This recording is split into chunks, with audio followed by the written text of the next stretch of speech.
교재 83페이지에 전산세무 1급 80회 기출문제에 부가소득 법인세 이론 문제 11번. 한결은 2022년 7월 1일에 업무용 승용차를 5,500만 원에 취득하면서 납부한 취득세 1,500만 원을 세금과 공과로 회계 처리한 경우 이에 대한 법인세법상 세무조정과 소득처분으로 옳은 것은 감가상각비 회계 처리는 하지 아니하였으며 업무 전용 자동차 보험은 가입되었고 업무 사용 비율은 100%다.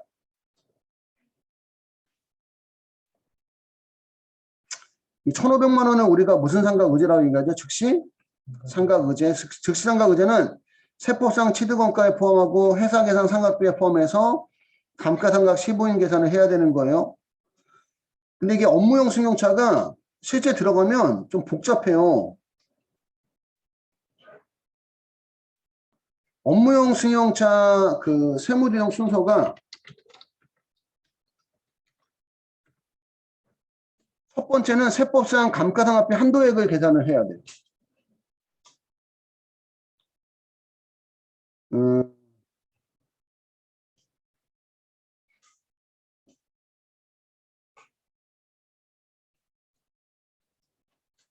정액법이고, 그죠? 업무용 승용차는 무조건 정액법이고, 내용연수 몇 년? 5년입니다. 장부상 취득원가는 5,500만 원인데, 그 취득세를 무슨 가, 공가, 세금가? 공가 처리한 게 1,500만 원 있다는 거지, 그지? 그럼 이 금액도 세법상 무슨 원가에 취득?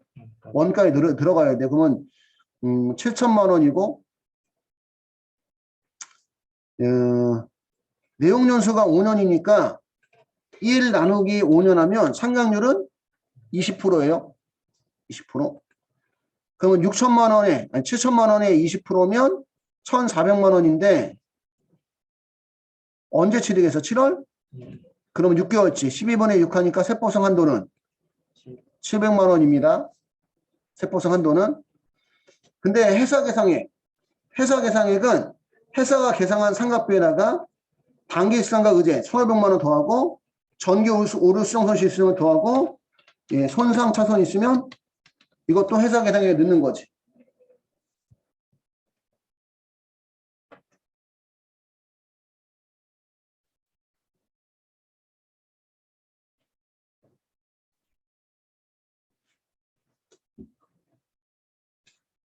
회사는 별도로 상각비를 안 잡았지만 뭐가 있는 거야? 단기 직상각 의제가 얼마? 1,500만 원 있는 겁니다. 그래서 1,500만 원이 회사 계상액인데 세법상 한도가 700만 원이다 보니까 한도 초과에 800만 원은 무슨 불산이? 송금?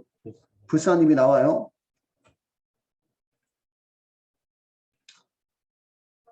그 다음에 두 번째는 업무용 승용차 관련 전체 비용에 송금 불산이 특례라는 거 해주셔야 돼. 그럼 세법상 감가상각비 한도 700만 원하고 기타 관련 비용, 기타 업무용 승용차 관련 비용 더한 금액, 요 더한 금액이 업무용 승용차 관련 비용인데 요 금액의 업무 사용 비율 100% 하니까 700만 원이 전액 송금 인정이 됩니다. 업무 사용 비율만큼. 업무 사용 비율을 초과한 금액은 송금 불산입이 또 되는 거예요. 그러니까 만약에 여기 업무 사용 비율이 100%가 아니라 80%라면 20%는 무슨 불산이? 송금? 불산입이 되는 거야 또. 요게 업무 사용 비율은 업무 전용 자동차 보험에 가입을 했어야 되고 운행 기록을 작성하지 않았다면 연간 얼마까지? 1,500만 원까지는 업무 사용 비율 100% 인정이 됩니다. 운행 기록을 작성했으면 운행 기록에 적혀져 있는 그 비율만큼 그 운행 기록에 사용된 비율만큼이 업무 사용 비율이 되는 거고요. 그 여기서 이제 송금불산입은 없는 거지, 그지? 그리고 업무용 승용차 또 감가상각비에 대한 또 세무정 해줘야 돼. 감가상각비가 지금 얼마인데? 700만 원인데 연간 감가상각비 한도가 얼마다? 업무용 승용차는 800만 원입니다. 800만 원. 사용월수는 12분의 6개월 하니까 업무용 승용차 감가상각비 한도가 얼마다? 400만 원이에요. 그러면 300만 원 또 한도 초과해서 무슨 불산이? 송금불산이 또 나와요. 그러니까 지금 송금불산이 결국 얼마가 나오는 거야? 800만 원 한도 초과한 금액하고 이거는 그냥 세법상 감가상각비에 대한 한도 초과 얘기고 3번은 뭐에 대한? 업무용 승용차에 대한. 예, 감가상각비, 업무용 승용차에 대한 감가상각비. 업무용 승용차 감가상각비는 연간 800만 원에다가 12분의 사용연도 월수만큼만. 그래서 400만 원만 인정이 되는 거. 6개월 사용이 있기 때문에. 그럼 300만 원이 또 환도 초과액이 또 나와요.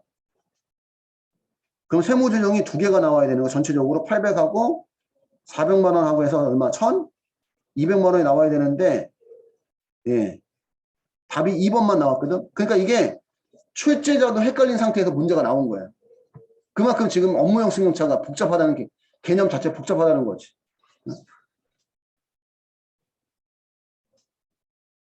그러니까 여기는 지금 요거는 요 하나에 대한 세무조정만 나온 거지.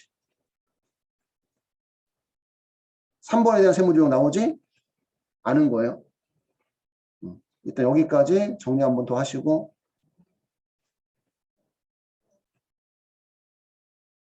12번 다음 중 부가세법상 수정세금계산서 발급 가능한 것을 모두 고른 것은 일단 우리 수정세금계산서는 그 전에 세금계산서를 발급한 적이 있어야 됩니다.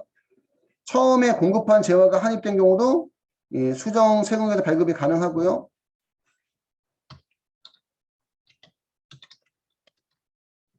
필요적 기재사항은 차고 외로 잘못 기재한 경우도 예, 발급이 가능합니다.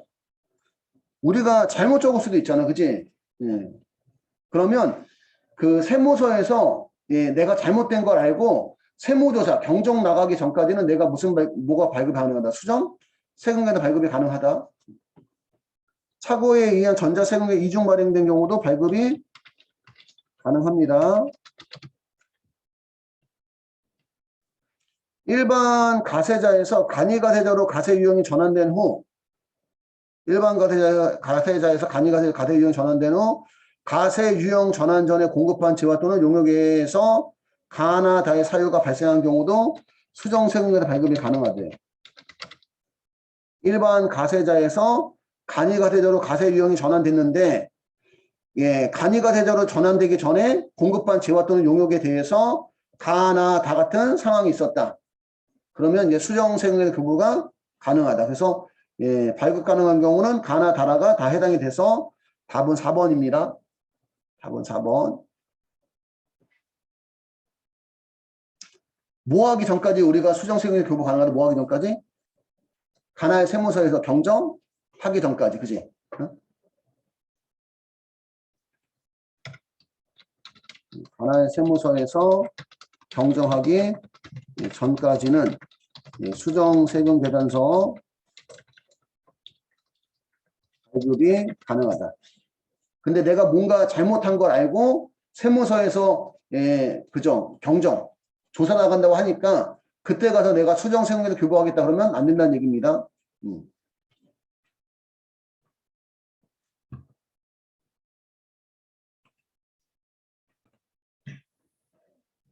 13번 소득세법상 성실신고 확인제도에 대한 설명을 틀린 것은 성실신고 확인 대상 사업자가 성실신고 확인서를 제출하는 경우 종합소득가세비 확정신고는 그 가세기간의 다음 연도 5월 1일부터 6월 30일까지 해야 된다. 원래가 확정신고가 5월 1일부터 5월 말까지거든요.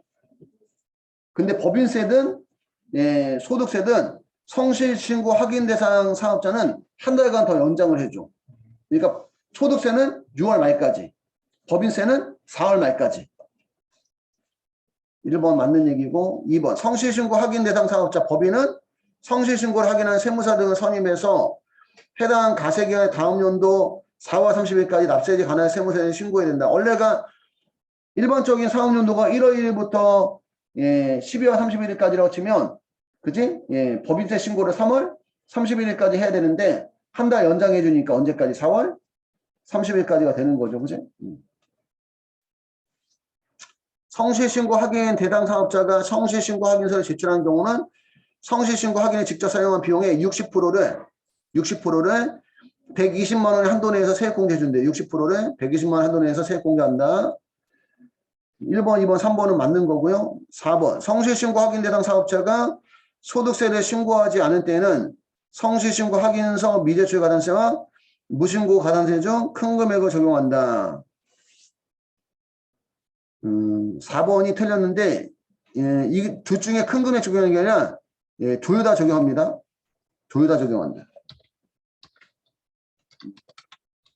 통시신고, 확인서, 예, 미대출 가산세와 무신고 가산세를 각각 적용한다. 둘 중 큰 금액이 아니라 각각 적용한다. 그 4번이 틀렸습니다.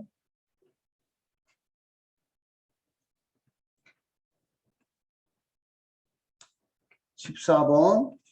부가세법상 영세율과 면세에 대한 설명이 다 옳지 않은 것은 영세율 및 면세사업자는 부가세법상 사업자에 해당한다. 1번 틀렸죠. 면세사업자는 부가세법상 사업자가 아니에요. 1번 틀렸고.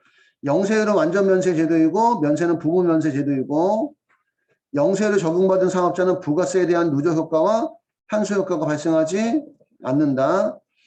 예, 누적 효과라는 것은 만약에 여러분들 그 면세사업자도 가세 물건 살 수 있죠. 그지? 내가 만약에 면세사업자인데 가세 물건 사서 면세로 판다고 가정해봐. 그냥 가정을. 그럼 원래는 10,000원짜리인데 부가세까지 해서 11,000원에 사왔어. 그럼 매입세 공제받지 못하면 부가세 1,000원 붙인 거 있잖아. 응? 그게 원가에 들어간다는 게 누적효과야. 누적효과. 매입세 공제받으면 1,000원만큼 공제받으면 원가가 10,000원인데 1,000원을 공제받지 못하면 원가가 11,000원이 된다는 거지. 그게 누적효과고. 그 다음에 예, 한수효과.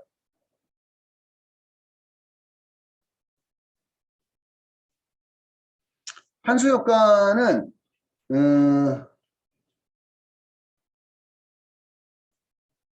한수효과는 면세받은 게 가세된다는 얘기예요. 한수효과는 면세받은 게 가세된다. 만약에 내가 면세사업자인데 면세로 물건을 사왔어. 면세로. 뭘로 물건 사왔다?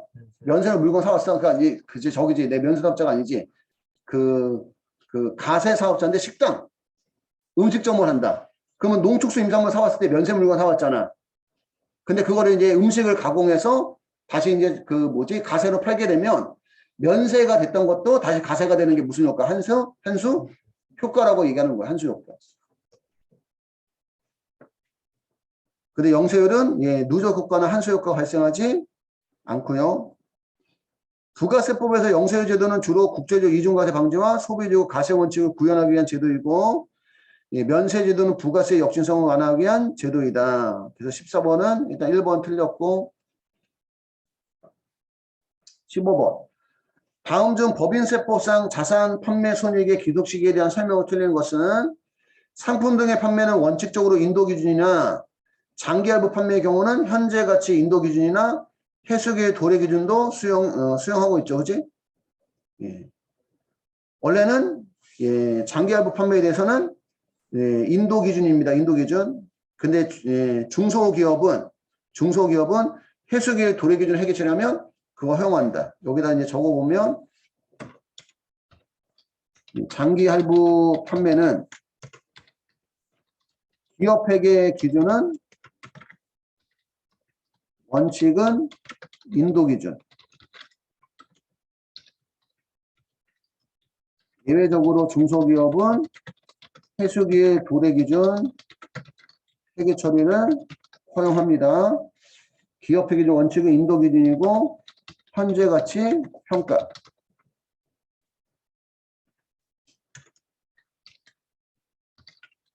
법인세법은 원칙은 인도 기준이고 명목 가치 평가. 예외적으로 기업회계 기준상 해수기일 도래 기준 회계 처리한 경우 그것도 허용한다. 근데 기업회계 기준상 우리 해수기일 도래 기준 회계 처리하려면 무슨 기업이어야 돼? 그러니까 이게 중소기업에 깔려 있는 거야, 이 내용이. 단 중소기업은 인도 기준 개성한 경우에도 해수기일 도래 기준으로 신고 조정을 허용합니다. 그러면 원래는 여기까지는 아무런 차이가 발생하지 않아요. 여기까지는. 근데 중소기업은 인도 기준으로 회계 처리했어도 해수계 도래 기준으로 무슨 조정을? 그러니까 여기서 이제 세무 조정이 나올 수가 있다는 거지.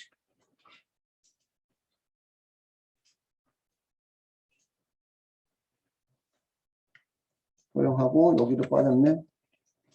현재 가치 평가도 허용한다.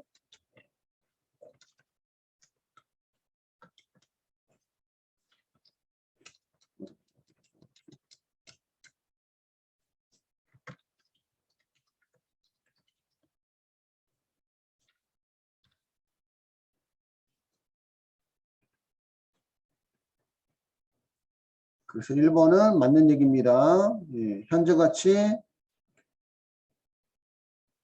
인도 기준이나 해수계 도래 기준도 수용하고 있고 자산의 위탁 판매는 위탁자가 수탁자에게 자산을 인도하는 때를 손익의 기록식으로 한다. 2번이 틀렸죠? 우리 위탁 판매는 누가? 수탁자가 제3자에게 판매 시 그죠? 예. 수익으로 인식하죠.